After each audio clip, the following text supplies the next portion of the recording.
అందరికీ నమస్కారం.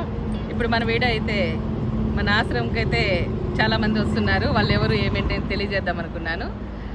ఇంట్లో ఫ్యామిలీ గొడవలు చేసుకోవడము, అత్తాకోడలు కావచ్చు, భార్యాభర్త కావచ్చు, ఇలా గలాట్లన్నీ చేసుకొని మన ఆశ్రమం లొకేషన్ కొడతానే ఎక్కడైతే బస్సు ఎక్కితే అక్కడ దిగుతామనేసి కరెక్ట్గా విజయవాడ కావచ్చు, వైజాగ్ కావచ్చు, హైదరాబాద్ కావచ్చు, ఇట్లా చాలామంది కరెక్ట్ మన ఆశ్రమం ముందరే దిగుతున్నారు. తెల్లారి 7:30, 8కి ఒక బస్సు వస్తుంది. ఆ బస్సులో అయితే వస్తున్నారు.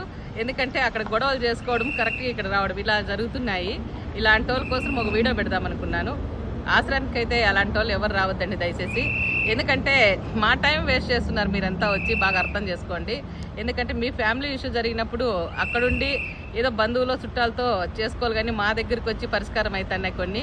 మనమే వాళ్ళతో పరిష్కారం దండించడము, వాళ్ళకి చెప్పడము, వాళ్ళ ఫ్యామిలీ పిలిపివ్వడము, వాళ్ళకి మళ్ళీ హ్యాండ్ ఓవర్ చేయడం. అమ్మ మీరు చాలా మంచి పని చేస్తున్నారమ్మా, ఎక్కడ వెళ్ళిపోయిందని 4 రోజుల నుండి ఎతుకుతున్నాము, 5 రోజుల నుండి ఎతుకుతున్నాము, ఏడుస్తున్నాము, ఇలా చాలామంది అన్నారు. అలాంటి వాళ్ళందరినీ అయితే మనము పిలిపించి వాళ్ళకి హ్యాండ్ ఓవర్ చేసినాము.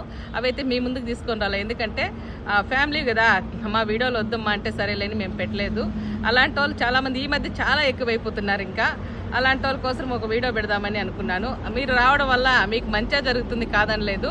కాకపోతే మా పని వదిలేసి మీ పని చేయడం కరెక్ట్ కాదు. మాకైతే చాలా మంది ఉన్నారు కదా మన ఆశ్రమంలో, వాళ్ళ పని అన్ని చూసుకోవాల్సిన టైం ఉంటుంది కదా, అందుకని ఇబ్బంది అవుతుంది. మీరు అలాంటి వాళ్ళు వచ్చినప్పుడు ఒక 2 రోజులు అవుతుంది, అక్కడేంటి మళ్ళీ తిరిగి వాళ్ళ బంధువులు రావాలి కదా, వాళ్ళు వచ్చే వరకు వీళ్ళతోనే ఉండాల్సింది వస్తుంది మన టైం అంతా. అందుకని దయచేసి అలాంటి వాళ్ళు ఎవరు ఆశ్రమానికి రావద్దండి. ఈ వీడియో చూసిన తర్వాత అయినా మీరు తెలుసుకొని మీ ఇంట్లో మీరుంటే కరెక్ట్ అనుకున్నాను. ఎందుకంటే నా పని వేస్ట్ చేయదండి అమ్మా, దయచేసి. ఓకేనా?